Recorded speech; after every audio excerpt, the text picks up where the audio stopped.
Welcome to your first class flight to Paris. Wait, sorry, that's just a green screen in a shopping mall basement. For today's deep dive, we're taking a fiercely critical and, well, honestly, pretty witty look at consumer culture. Yeah, in a theme we are calling faking it. Right, faking it.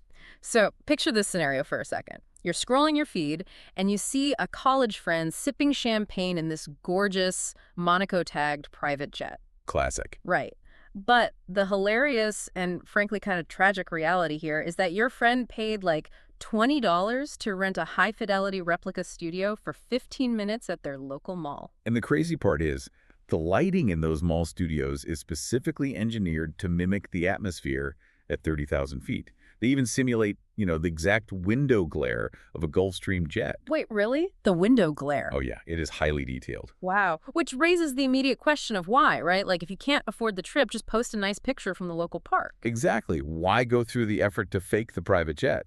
Exactly. I mean, for the modern middle class, the overseas vacation has basically functioned as this heavy corporate status symbol. It was the ultimate visual proof that you'd made it in life.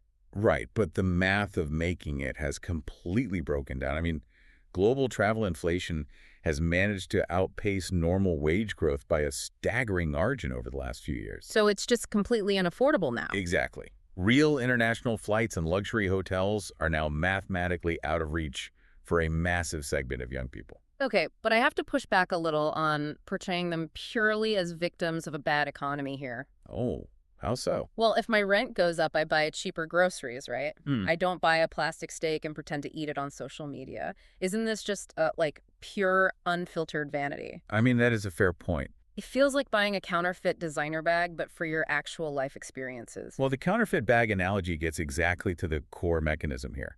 When a physical luxury becomes unattainable, this gray market emerges to supply the image of that luxury. So they just fake it instead. Yeah. Instead of conceding their social standing, young people are funneling their limited disposable income into this wild new economy of Dupetourism. Dupetourism. Wow. And it's not just renting a fake jet seat, is it?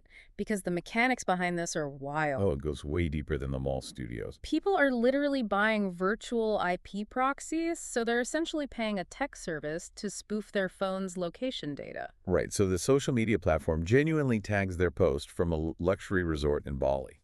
Even though they're sitting in a strip mall in Ohio. Exactly, and they combine that digital trickery with local look-alike architecture. Wait, what do you mean look-alike architecture? Like they'll find a specific courtyard in their hometown that closely mimics a piazza in Rome, right? Mm-hmm. Then they crop the frame tightly to hide the parking lot. And just let the location spoofing do the rest of the heavy lifting. That is insane. It is a whole production. But if broke 20-somethings are paying $20 a pop to fake their lives, who is on the other side of that transaction collecting the cash? Well, building a high-fidelity jet interior in a local mall isn't exactly free. Right, someone is funding this whole illusion. Businesses realized a long time ago that social media runs entirely on jealousy. And now they've figured out how to highly profit by commodifying that envy at scale. Oh, wow. So they are literally manufacturing and selling the backdrops of a good life. Exactly. Which means genuine relaxation is dead. You're not traveling to unwind anymore. You're basically working a shift as your own PR manager. Yeah, it is exhausting to even think about. It really is. Global culture just turns into this empty game of capitalist role play where the physical reality is completely irrelevant. And that is the psychological endgame of what we call digital facadism. Facadism. Like a facade. Right. Think of it like an old Hollywood movie set. The storefronts look beautiful on camera, but there's no actual building behind the door. It's all just a front. Exactly. People are optimizing entirely for the digital template.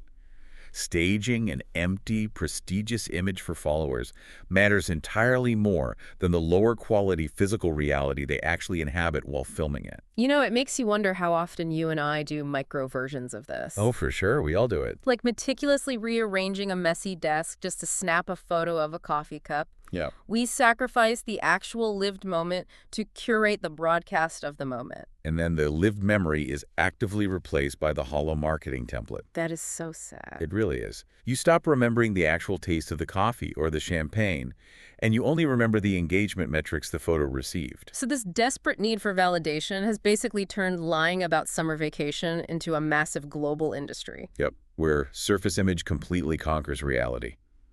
The hunger for status doesn't disappear when the economy tanks. It just gets cheaper to fake. Exactly. Cheaper to fake and a lot more detached from the truth. Which leaves us with a final chilling question for you to ponder. If our memories are just becoming these hollow marketing templates staged for an audience, what happens to our own minds when we eventually forget the difference between the experiences we've actually lived and the fake ones we've simply posted? Will you even remember that your first-class flight to Paris was just a green screen?